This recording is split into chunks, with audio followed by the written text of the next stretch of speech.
Hello and good evening to you, those of you who are joining us from Guyana or the wider Caribbean or North America, the United States or Canada. Good evening to you. If you're joining us from Europe, good night. Good night to you. We do, of course, make the distinction between evening and night, as I suppose the Spanish do. You know, Buenas noches uh, and so forth, making that distinction between night and evening. Good evening to you, those of you in Guyana. A special shout out to the people in Mocha Arcadia, um, the ground zero of our moment. Good evening to you. Good evening to all our sisters and brothers in the wider Caribbean, whether you're joining us from Antigua, St. Lucia, or you're joining us from Trinidad and Tobago, the Bahamas. Um, Welcome to Politics 101, our first edition of the week. Of course, it's Tuesday. And those of you who are joining us from Suriname or French Guyana, welcome to Politics 101. Those of you who are joining us from further afield, some people are joining us from as far as Africa, the mother country for some of us. Welcome, welcome to Politics 101. Tonight we have so much things to say, so much things to say. Those of you who remember that Bob Marley song, so much things to say. We have so much to say, so much to say, so much things to say. Please share the link. Please share the link. Politics 101 on a Tuesday evening. Tuesday evening. Shout out to the people of Den Amstel. I was there as part of a team, Brother Kidaki and Dion Abrams and Takumo Ogunse from the WPA. We were invited to Den Amstel to meet with people there and to hear what their issues are and to have discussions. Because as we said last week in our last show, as we were dealing with the agony of the people in Mocha Arcadia, as we said, when they're finished with Mocha, they're going to move. They're going to move to another community. They're going to move. And so our communities have to begin now to push back against them. It's land grabbing, land grabbing. That's what it is. It's land grabbing, and they're using the force of the state takeaways. So our villages, wherever you are in the villages, you have to begin to take steps to protect your land. Your land. And we're going to be talking about that tonight. Why your land is now the target of this government. And then, of course, the method they're using, the force they're using to get to your land. Please share the link. Welcome to Politics 101. Good evening, Danette Booker. Good evening, Deborah. Good evening, Glycis. Good evening, Bonita. And all of you are joining Politics 101. Alexis, good evening. I want to say many, many, many, many thanks to those of you who've continued to watch this program and to use it as a form of defense against injustice. At some time, as I said, to talk with people in Den Amstel, listen to them. And they've had some problems there with their land. We had to intervene a couple of years ago when they were trying to sell the people land to a developer. Rather than give the land for housing to the people of Den Amstel, they were trying to sell it, and the people of Den Amstel were able to push back and to prevent that from happening.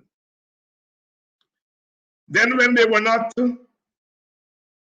successful with that, they tried to use another piece of land to bring people from far afield to bring their cattle to graze on the people's land rather than give the people the land for housing. And again, we were invited to go in there and we were able to give solidarity to the people of Den Amstel, and they were able to push back against that and prevent that from happening. Who attempts to steal the land of the people of Den Amstel, want to steal it to give it to a big developer to use to make money, and then another to bring people from another community with their stocks to graze in Den Amstel. And they were able to repel it twice. And that's what they're trying to do with the people's ancestral lands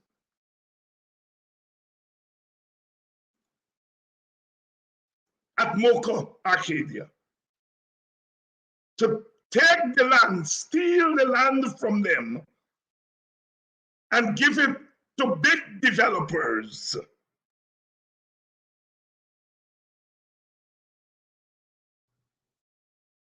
That is what we're up against. And we were there in Den Amstel and spoke to the people. And I made very clear, we made very clear to the people of Den Amstel, you will have to do the heavy lifting. You know, people like to say where the leaders are. My style, our style of leadership is different. Our style is leadership. We're not going anywhere to direct people what to do. We are going into communities, not to direct communities what to do, but to work with them to develop their own defenses and their own strategies for survival. We believe in self-activity for self-liberation. That is, you must engage in your own process of freedom. Because when you fight and you win your freedom, somebody cannot come tomorrow and say, give me back that freedom, because that freedom belongs to you because you fight. So that's our style of leadership. Now, different leaders have different styles. Our style in the Working People's Alliance, the WPA, informed by the praxis of Walter Rodney and UC Quayada, is that we help people to lead themselves and don't go into communities as messiahs. Because when we fail, when the messiahs fail, everything falls down budubu. But if people are engaged in the process, If it falls, they pick it up because it's their thing. But Marley says the hotter the struggle, the sweeter the victory. The hotter the struggle, the sweeter the victory. And so we went into the NAMSTEL, and that was our message to them. We are prepared to work with that community because that community has had land problems, and we know that they're going to go back there again. And we're not waiting until they go there again. We are beginning to prepare now. That is what we were doing in the NAMSTEL, and we are not hiding. We are prepared to work. And we left the people of the NAMSTEL. We said we recommend a certain course of action. And here is what we are suggesting with your permission. And we will go back into that community at a planned time that we planned with the people to see where they are. So we are beginning that work. The WPA is beginning that kind of work. That is the lesson of the NAMSTEL. Don't wait until the bulldozers come. Go in and begin to fortify your communities. And we're prepared to move to other communities to do the same thing. Sister Rhonda, good evening. Rhonda was, of course, there. Everybody knows Rhonda on these programs. She was at that meeting on Saturday morning. We didn't go in a little corner. We stood on the streets and began to plan. We were under a jamun tree. In the old days, our foreparents planned under the big Kumaka trees and so on. And as we were talking there, I was reminding the audience that as a boy, I went to the NAMSTEL to spend August holidays because I have relatives there. And that the NAMSTEL back down was full of jamun trees. I remember that well. You go over the line and you've gone into the pasture jamun trees, and they plant a lot of rice and so on. And now people, of course, are building, they've expanded the village southwards, and we were under one of those jamun trees, and I was speaking about jamuns, a few minutes after a jamun dropped on my shirt. And everyone exclaimed, is that the ancestors are approving of what we are doing. Someone, or many of them were there as we were keeping our meeting. And a few of them must have been perched on that jamun tree. And that jamun dropped on me. That is why I believe in the ancestors, and you must. And so I'm reporting to you all what we have been doing so that you all understand that we are working. And the people of communities must call us to work.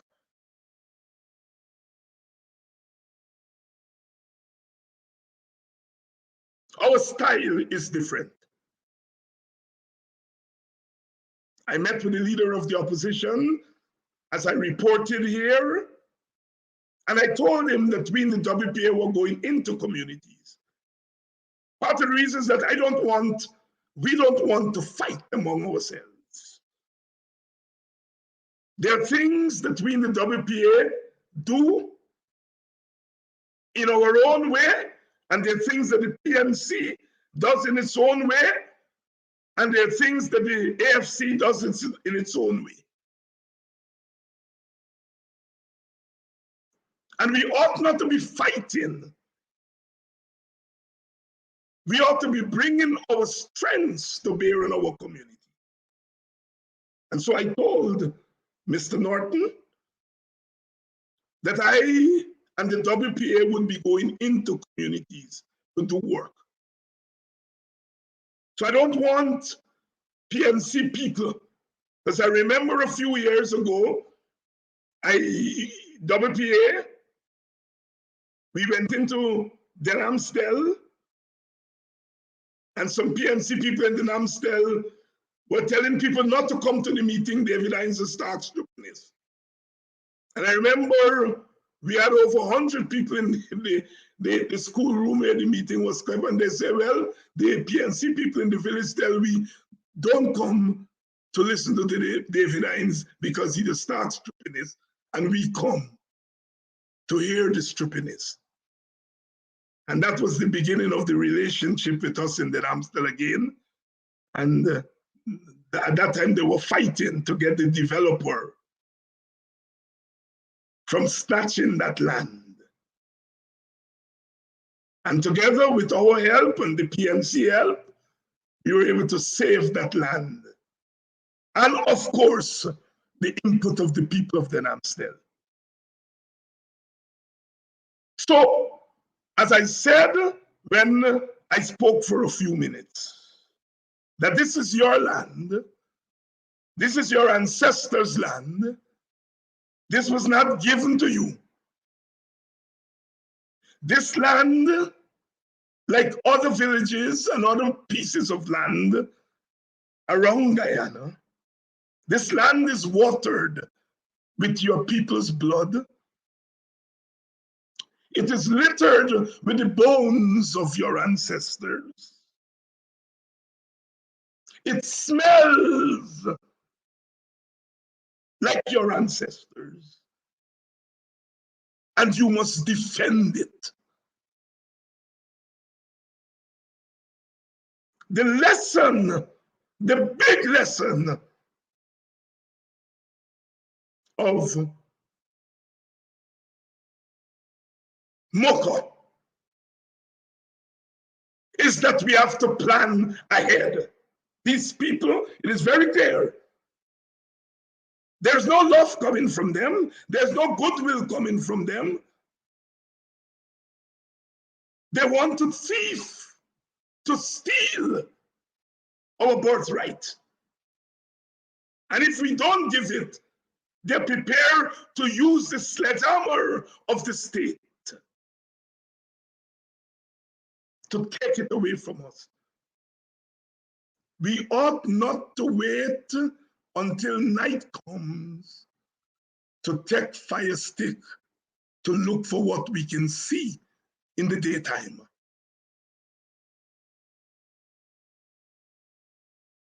And so we are not waiting. We have learned the lesson. And we are starting to prepare. We are starting to prepare. We also had the opportunity when we were in Moko, Arcadia, to speak to the people there.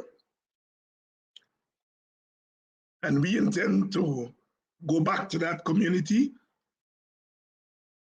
and to find out from that community how we can help. The year 2023, as I said, is a year of the turn. And our agenda in the WPA, my agenda, we have laid it out.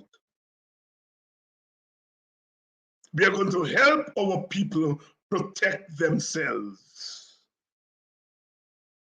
The government has declared war on African Guyanese. Be clear about that. When you send demolition teams to raise people's homes, you've declared war. That's what they do. in the Middle East. That's what the Israelis do to the Palestinians. That's what they did in Johannesburg and other Black communities during the era of apartheid. There are just a few places in the world, not many, where they bulldoze people's houses. Guyana is one of those few. Perilous times, the government has declared war on African Guyanese. In the space of 6 months or less, they bulldozed houses in Linden, which is seen as a Black bulwark of struggle.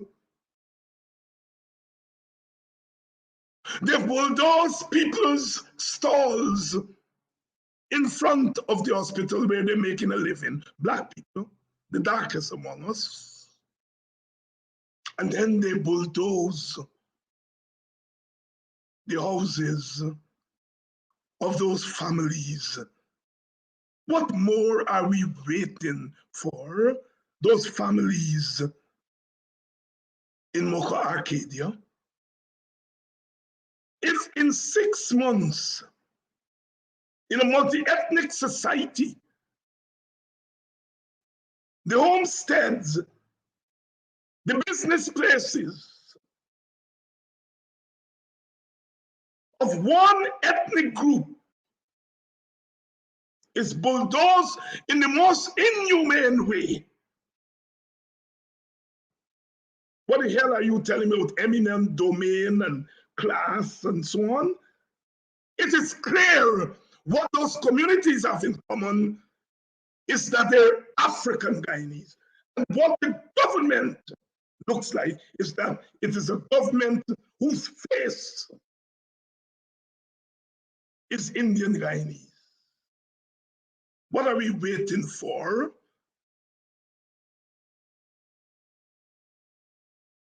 Good evening and welcome to Politics 101. We're not playing around.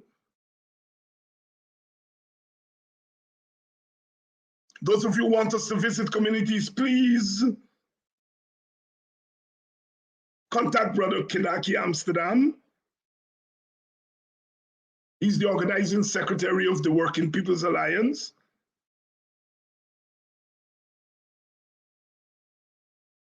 Some parties call it the general secretary.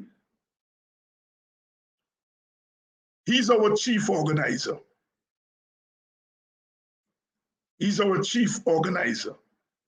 Please contact him if you would like us to visit your communities and to begin to plan with you to deal with these people.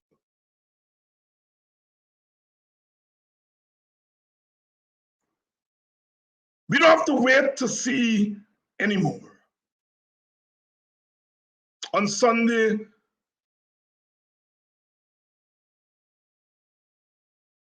we buried one of our cultural activists in Buxton.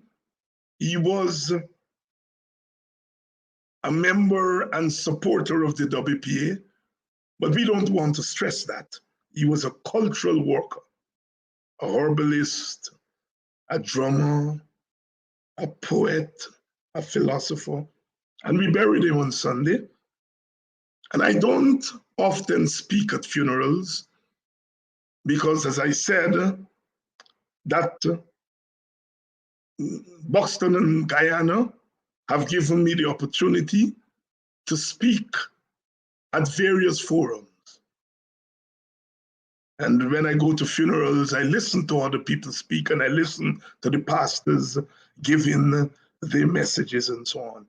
But on Sunday, I spoke.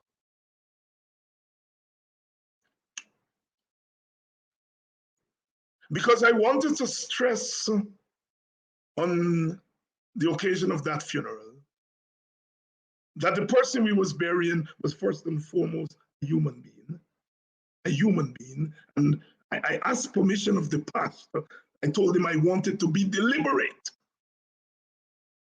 because I wanted to tell the hundreds of people at the funeral, I wanted to talk to them about being human because we live in a country that is not treating us as human beings. So I wanted to stress that the person we were burying was and is a human being.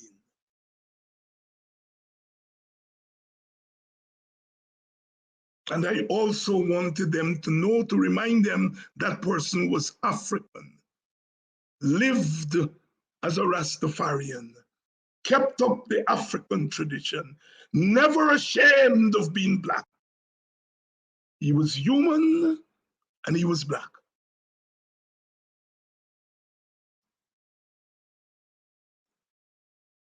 And when the church service was over, as I made my way out of the church, I did what I usually do, take time out to say hello to almost every person. Sometimes I don't get to everybody, and to chat. And on Sunday, many of them sought to chat with me. Some whispered in my ears, some said it aloud. All of them told me something about what happened at Mocha Arcadia. All of them.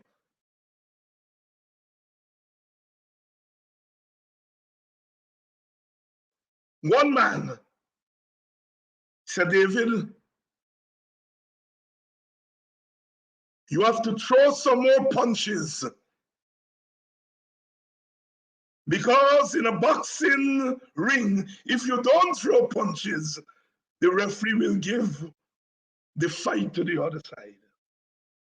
Very profound encouragement. That is the kind of leadership we want to offer Guyana. Not a leadership where we tell you what to do, but where you told us what to do. My brother was very clear about what he was telling me. I've known him all my life in that village. Very quietly.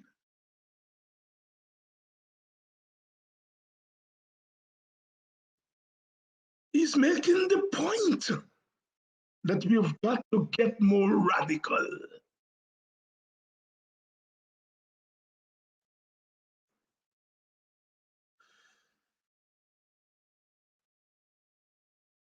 Or the sister, clearly not a rich woman,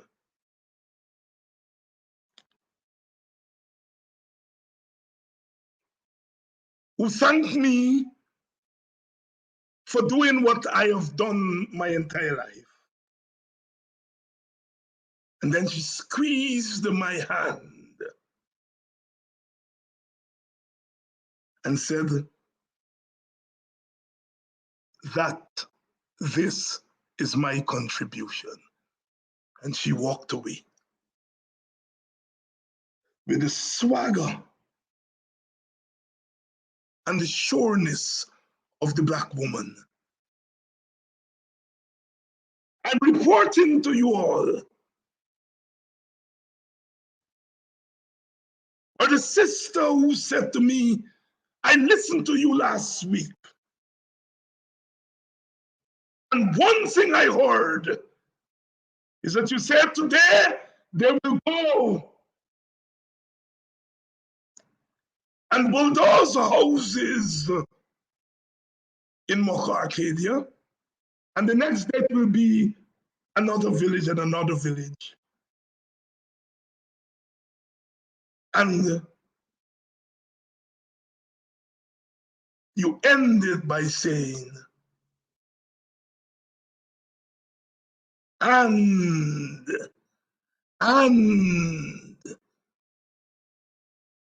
they may come to Buxton. And she wanted me to know that she heard that. And that they're not coming to Buxton, that she as a woman is prepared to ensure. Because as I said, and God forbid that they will come to Buxton. We gotta get radical. Radical. Radical means get to the root. That's what radical means. Reform, which is maybe the opposite of radical, is that you think with the branches or the leaves. Radical, you get to the roots.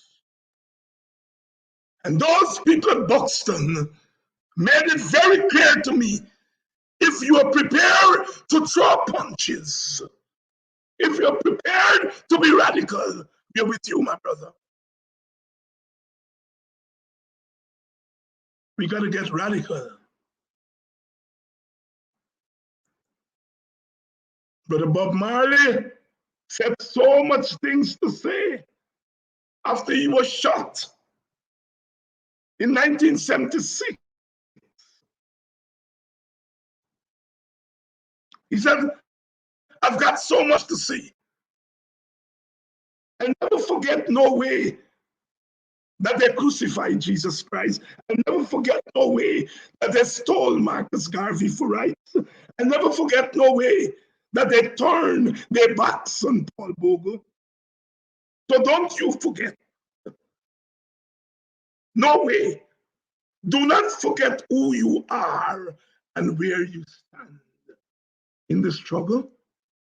That's Brother Bob. So much things to say. So much things to say. Don't forget who you are and where you stand in the struggle.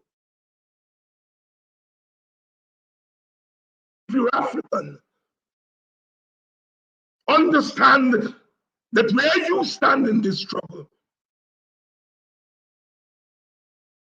is that you are under attack.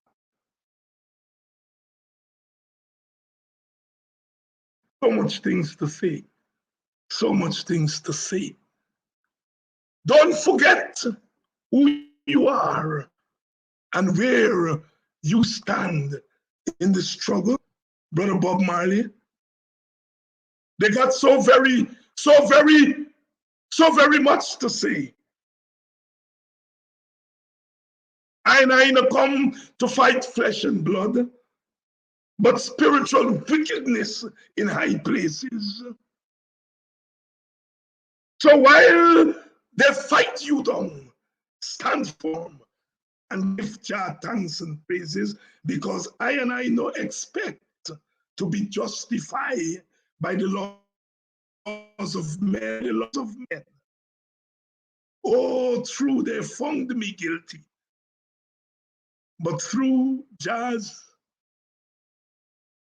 love, I will prove my innocency. Because when the rain fall, it don't fall on one man's house top. Remember that. When the rain fall, it don't fall on one man's house.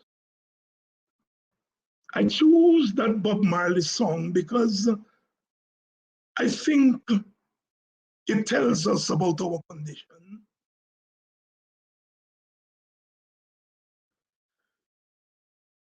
They keep fighting us down.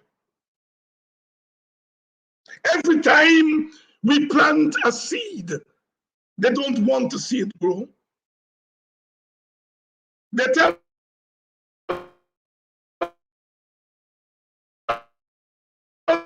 us people to do.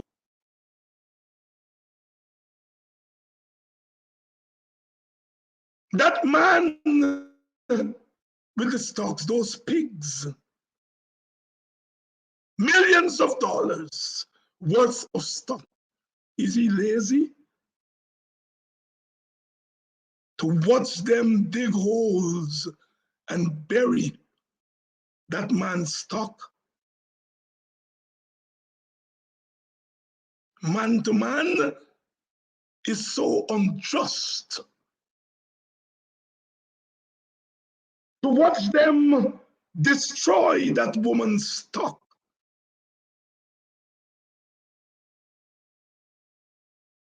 She provided a service. These are business people, entrepreneurs.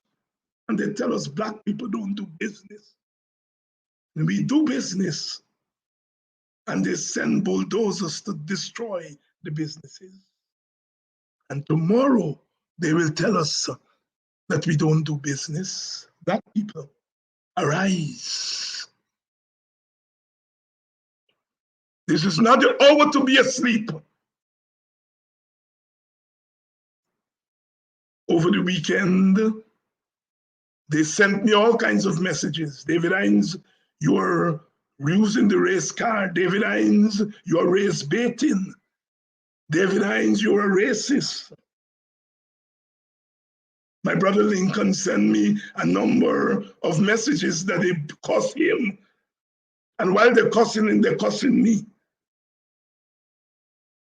We've reached the point in Guyana, unfortunately, where every cow is crying for his own calf.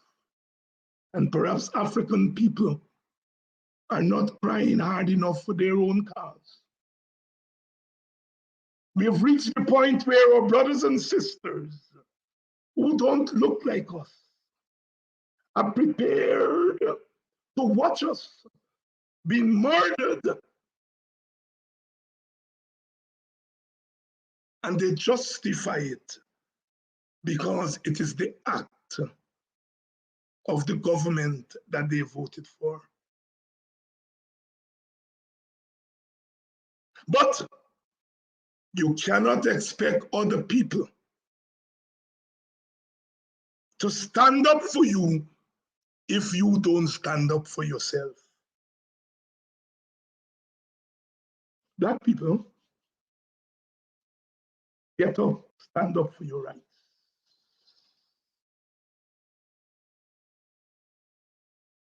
And if you decide you're ready to get up and stand up, some of us will be there with you. This fight can't be a fight by leaders over there and followers over here. We got to plan this fight together and we got to execute the fight together. I think we get in the wrong thing, then we say, what Aubrey Norton doing? And maybe Aubrey Norton is asking what the people are doing.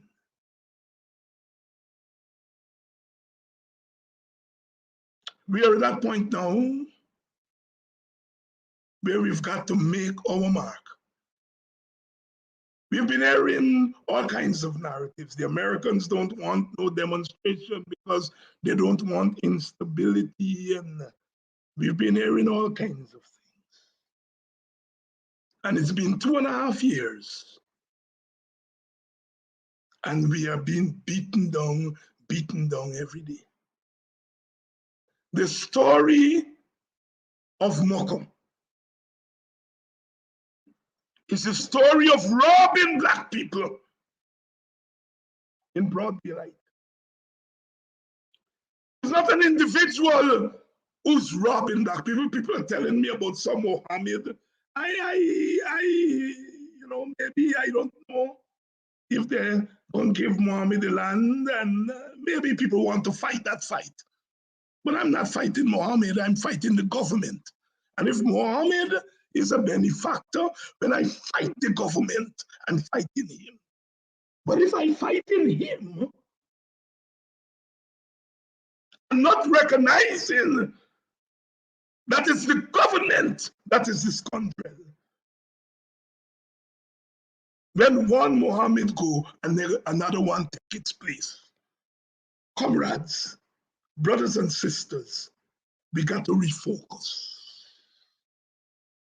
If Mohammed is benefiting from what they did in that place, I don't know, but I hear people saying that if Mohammed is benefiting, then that is a consequence of the problem. The cause of the problem is a heartless, cruel government And we've got to aim at them. You see, I am not into the name calling politics. Bob Marley said, I and I not come to fight flesh and blood, but what? Wickedness in high and low places. That's what I am fighting, and that's what I want us to get our feet into. That's the government. Dr. Hines, why you don't talk about class? First of all, don't tell me what I must fight and how I must fight. Who feels it knows it.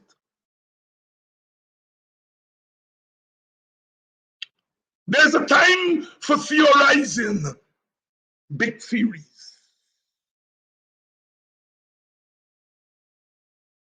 And there's a time when we have to be direct. You see Black women, young Black men, see their life's work, 30 years, being raised, being plowed, being destroyed, and you got the gall that you don't belong to their race to tell them that they're being destroyed because they're poor. Well, of course they're poor, but you don't see poor Indians. You don't see their houses being destroyed, or poor Amerindians. So yes, they're poor, but their houses are not being destroyed because they're poor. This government is, it is not declaring war just on poor people or on poor people like that.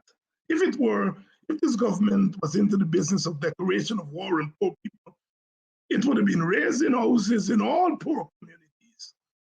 But it's giving titles to people, to lands in some communities, giving titles to poor people in some communities, and it giving bullets and bulldozers to other communities. Don't tell me about class. That's race. And I'm going to say it.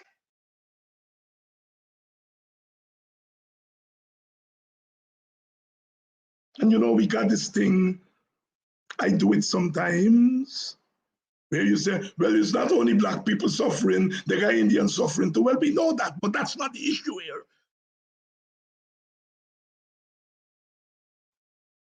No people must suffer.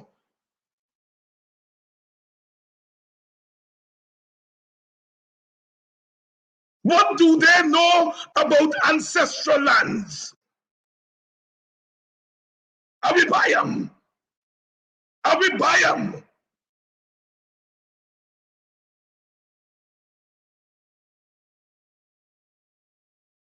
That's why it's ancestral.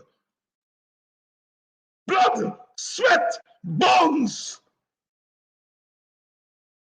are turned into that earth. Our blood, our bones, our sweat. David, and you're encouraging Black people to be violent. Me? I'm encouraging Black people not to allow and not to continue to have violence meted on them. That's what I'm doing. I'm encouraging African Guyanese not to allow violence to be meted out on them. How can you watch the violence in Moko and say to those people that you are listening to people who tell you you're violent? Where is the, how can you look at that violence? But every cow cry for your own calf.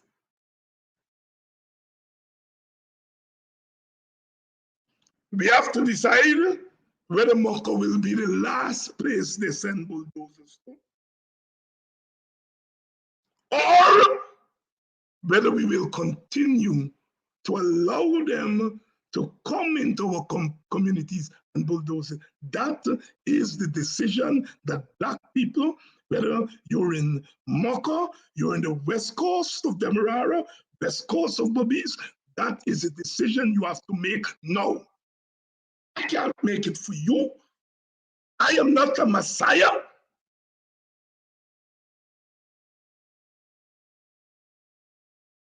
You, the people, will have to make it.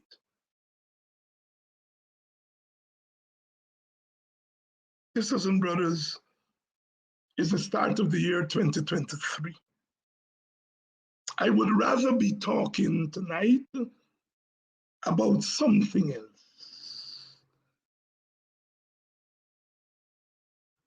I would rather be talking about love among human beings. I would rather be talking about unity among the various ethnic groups.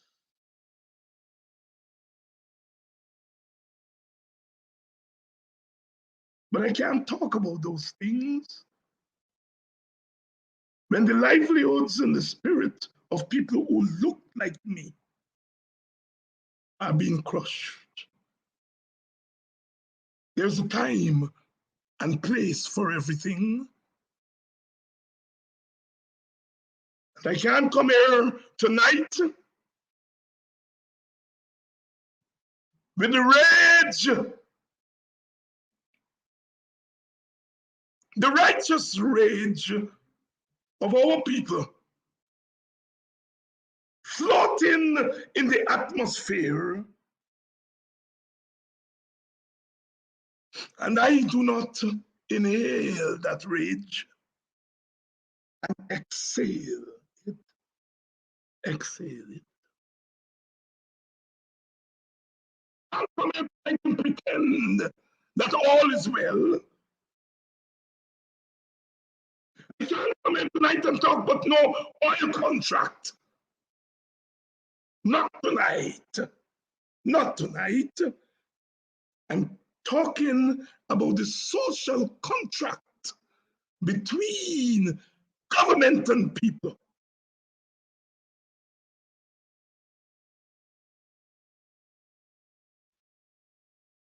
I can't come here tonight and talk about one Guyana. Not tonight. Not tonight.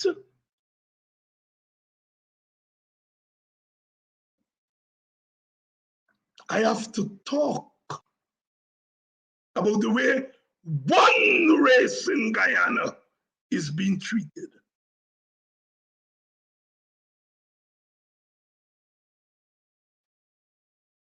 I can't come here tonight and say, give Erfanali a chance, and not tonight, not tonight. Erfanali does not deny, does not deserve sorry. Another chance by Black.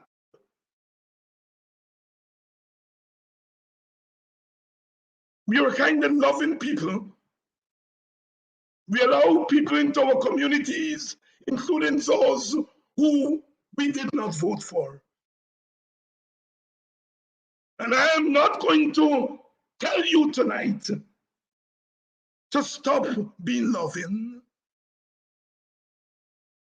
But what I will tell you is to be selective with your love. Be selective about who you love. And you have no damn right to love people who hate you.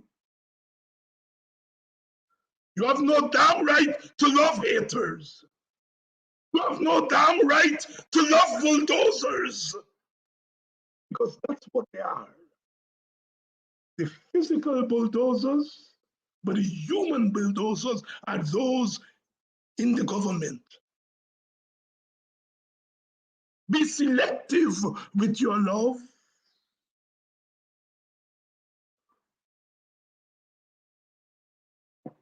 Sisters and brothers, we are living in serious times. And just as our foreparents planned and executed their plans to get out of human bondage, we have got to do the same. Oh, we may not be physically on the plantation, but as Brother Bob said, no chains around my feet. No chains around my feet, but I'm not free. And I can't come here tonight and tell you that you are free. Not tonight. Not tonight. You are not free. You are not free in body. You're not free politically. You've got work to do. You've got work to do. And all of us, now is not time to separate ourselves in silos, PNC over there, WP over there, AFC over here.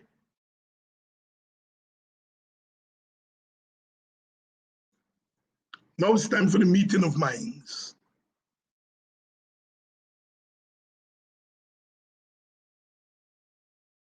People can decide whether they want to be in AP and you're out of AP and you're AP and UFC. I don't have a problem with that. You know, politicians choose where they want to situate themselves. But I'm saying that those political parties to which you give your votes,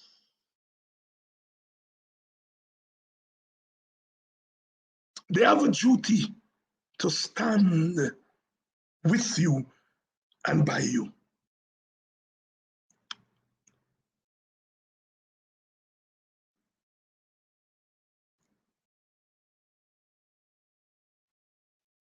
As I said when I went to the Amstel on Saturday, I don't come looking for votes. The time for that will come. And I hope that if I run for anything, all you will vote for me. And I'm serious. But tonight, I don't come here to talk about elections and vote. Not tonight. Not tonight. Tonight I come to say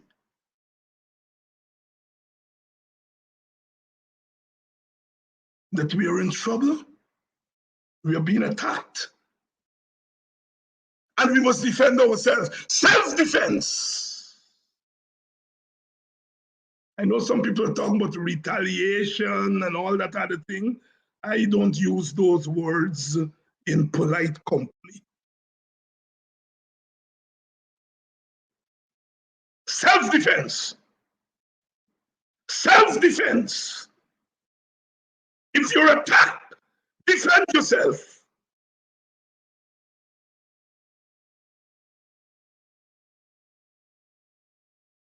And if you have to swim to defend yourself, jump in the water and defend yourself. If you have to jump over fences to defend yourself, jump and defend yourself.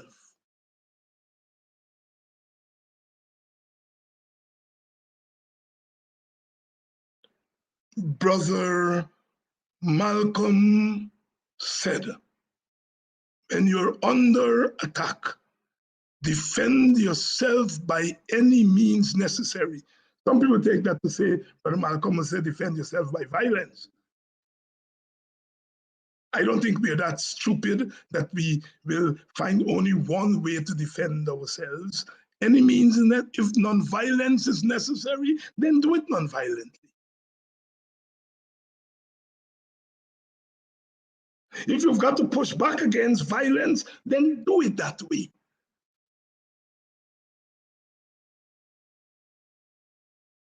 If you have to protect yourself against bulldozers,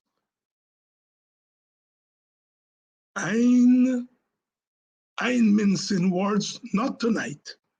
If bulldozers offend you, offend them back as the people in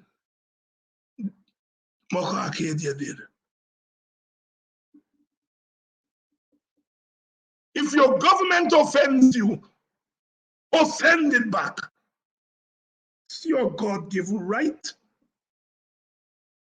And I say it tonight. Sometimes leaders are accused of talking, and quite rightly,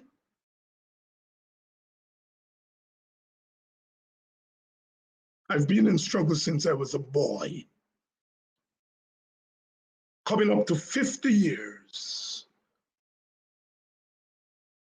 And there were times in the struggle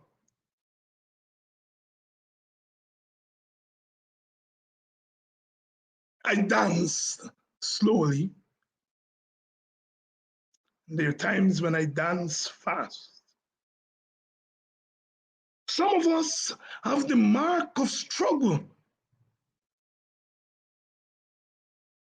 Some of us stood up, risk our lives, risk our liberty. I sometimes read some of our enemies where David Hines was. I just tell them, go ask them where David Hines was.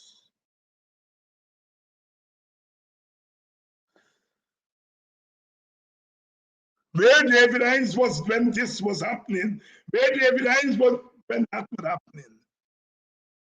I just tell them, go ask the PPP.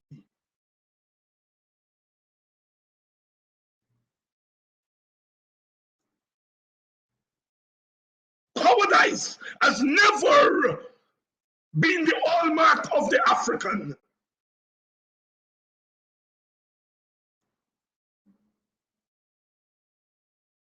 I frighten no one, as they would say in the village. They're always threatening to lock people up. That's how they want to bring about unity. I just spent 6 weeks in Guyana, 5 to 6 weeks in Guyana. Nobody gonna run me from where I come from.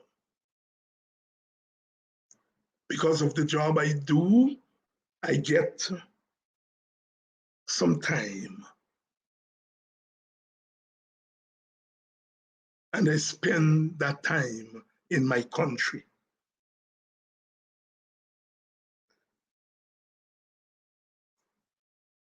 You know, they like talk about who live in Guyana or who live outside of Guyana. Where the hell you live is your business. It's your business where you choose to live.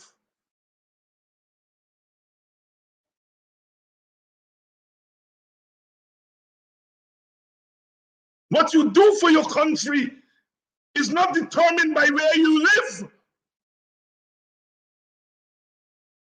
Sometimes people who live outside of Guyana do more for the country than those who live inside of Guyana.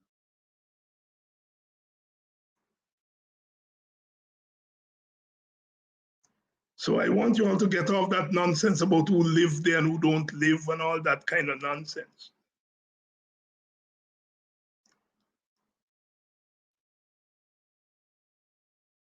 Many times people say, David, don't go to that country, don't go there. It's too dangerous.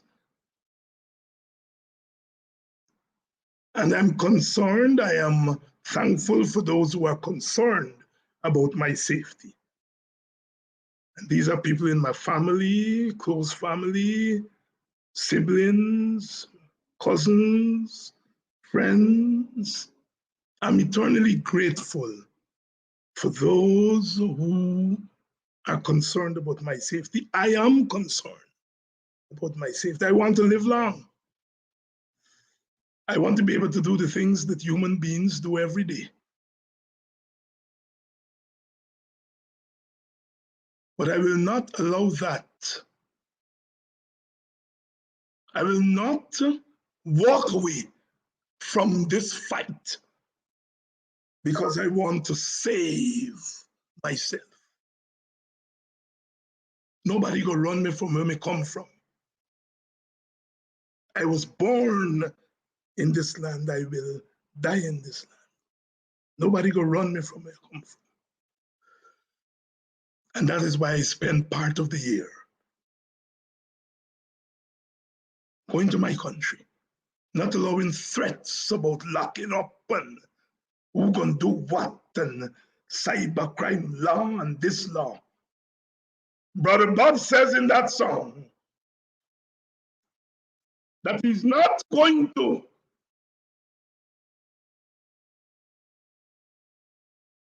he's not going to be justified by the laws of men,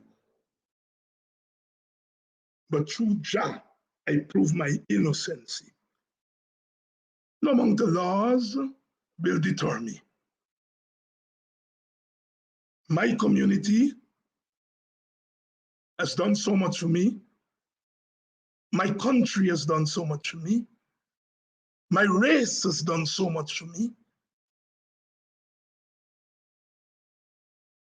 And I have got to do for my country, my community, and my race. I don't own big houses and big bank accounts.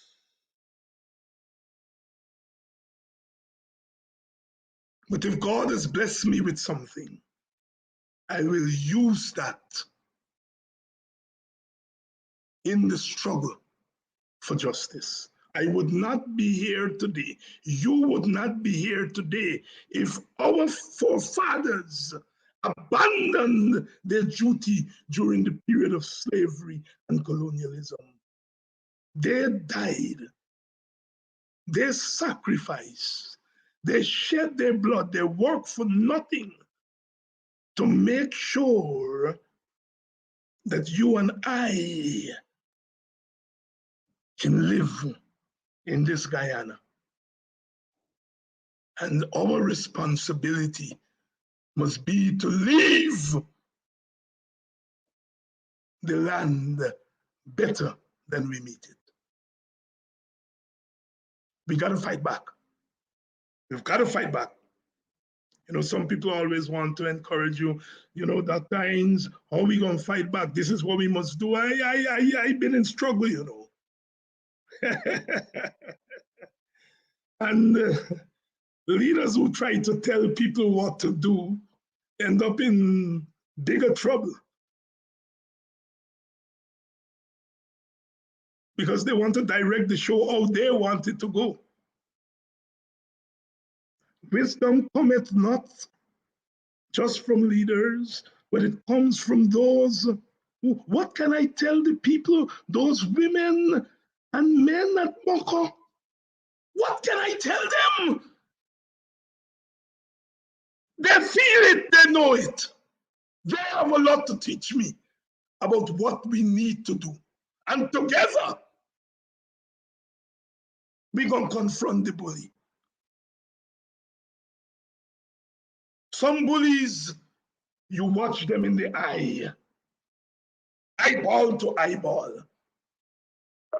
Some bullies, you wait until their back turned.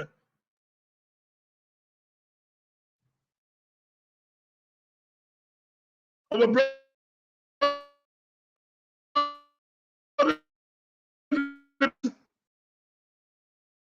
said, if we must die, then let it not be like hogs, hunted and penned in an inglorious spot.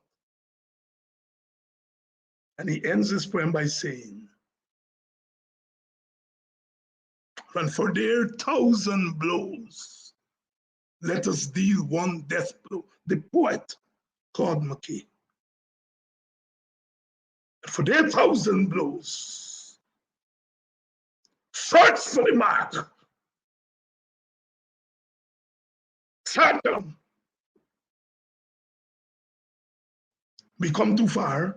We come too far to turn back. And those in our midst who help the oppressor, we have to have a conversation with them. We have to have a conversation with them. The girlfriends whose beds they're going to at night, have to have a conversation with them. Their children have to have a conversation with them. I can't tell a wife what conversation she must have with her husband who disrespects womanhood by kneeling on the back of a woman, a black woman in bright daylight. We got to talk. We got to talk to those boys. Whether we talk softly or we talk harshly, we got to talk to those boys. What language we use, or how we use the language, we got to talk to those boys. Oh no, we got to talk to them. We got work to do. So much things to say, so much things to say, so much things to say. 2023 is not a year to relax. I will not still my voice. I will not still my voice because I have too much to claim. I have too much to claim. If you see me looking at your hands, listening when you speak, know that I just dream, but I dream to change the world.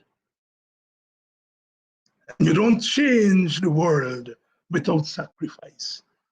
You don't change a cruel world without a fight.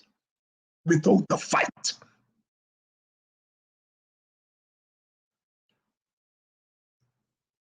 And we're going to fight, you know. We're going to fight. We're going to fight because we have no alternative but to fight. We're going to fight. And we're going to win. We're going to fight. And we're going to win. The biggest task of a revolution, Black Stalin says, is to revolute your mind. And as you revolute your mind, your actions